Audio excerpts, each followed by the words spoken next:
Welcome to Andelian for the Andelian Grand Prix in IF1 in 2024. This is the 40th round of the championship. Here's the first sector. This track, of course, debuting last year with a crazy race. Here's sector 2. Your third sector. It's a fast and flowing street circuit. It's semi-permanent. Here are your DRSs, one down the back straight and one down the main straight. And here are your speed traps in the same places pretty much. So now we're gonna head to the lights coming in front of the drivers. Driver lights coming right in front of the drivers. It's Charles Leclerc in pole position. Pierre Gasly with a fantastic performance in second. Who's it going to be going to turn 1? It's lights out and away we go. Charles Leclerc wraps around the outside, but here comes Max Verstappen as well. A fantastic start for him. And now he's being chased out by the McLaren. So it is Leclerc, Verstappen and Gasly into the first few corners, heading into sector 2. And there's now contact behind as there he goes. Strolls into the wall along with Esteban Ocon. I believe that's Franco Colapinto that caused that crash. As Leclerc has a great start, somehow managing to stay in the lead on the outside as Verstappen heads up into second. As you can see, heading into turn 3, I think Leclerc already has a pretty big lead as we now wait for the contact to happen further back. Let's see, where is Colapinto? I think Colapinto, yeah, here he is. He just loses the car into Stroll and then into the barrier. All three are out of this race. On the restart, Charles Leclerc leads from Verstappen in second. Norris is eyeing up third place from Gasly here. Norris goes up into third place. Downside goes Perez there on Lawson. This is a battle potentially for a seat at Red Bull. And as he gets past, he does make the move stick. As you can see, Perez going to the inside of, indeed, his seat rival, Liam Lawson. And Perez gets ahead. Here it is. Oscar Piastri having to make his way back through the field as he goes down the inside of Kevin Magnussen. Oh, and a massive crash. Albon hard it into the wall. That was a huge impact as he come across the front nose there of Bottas. He's had some terrible luck this season ever since he won earlier on. And now a big impact into the wall left side. The whole left side of the car completely ripped off of that car. And he is now out of this race, and that will be a safety car, of course. Thankfully, he is okay. Double DNF. Double DNF for Williams. Back on the track there. Contact and Lawson is out. He was made contact with Perez, who's already off the track. Perez coming out of the pit lane and just not seeing Lawson, and he is now out of this race.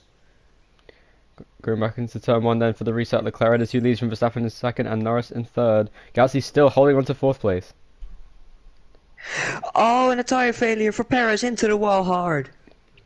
That'll be another safety car, as you can see. So it was a tyre failure as he was right in front of Piastri, who was trying to get past, and then losing the rear tyre, the front wing as well, hard into the wall left side. That was a huge impact for Perez. That might have been from the contact with Lawson earlier on in this race.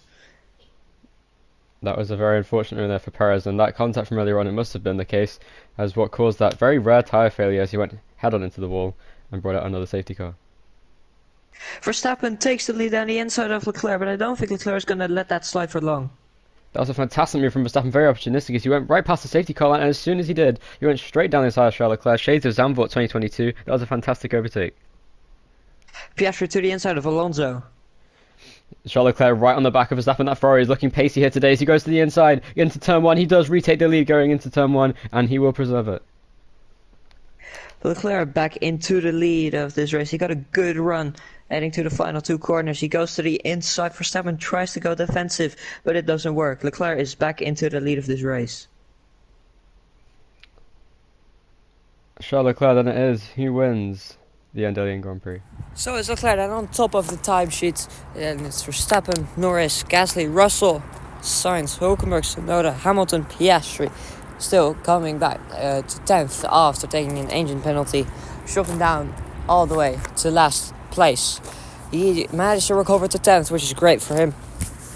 Then we have Alonso, Magnussen and both Saubers rounding out the field for the finishers. Then we had 6 DNFs today. Pretty big amount actually. Here's the standings. Leclerc takes the lead by 9 points over Norris. Then Verstappen 2 points behind Norris. Then we have Piastri, Alonso, Sainz, Russell, Hamilton, Perez, Hülkenberg and Albon. Rounding out your top 11 as always. Then we have Tsunoda, Lawson, Gasly, Ocon, Stroll, Ricciardo, Behrman, Colapinto. Sorry, Bottas. Okay, here's the constructors. McLaren, Ferrari, Red Bull, Mercedes, Aston Martin, V-Carb, Haas, Williams, Alpine and Sauber. McLaren look to get the constructors anytime soon. Next race is for the Stetson Grand Prix and the penultimate round of the championship.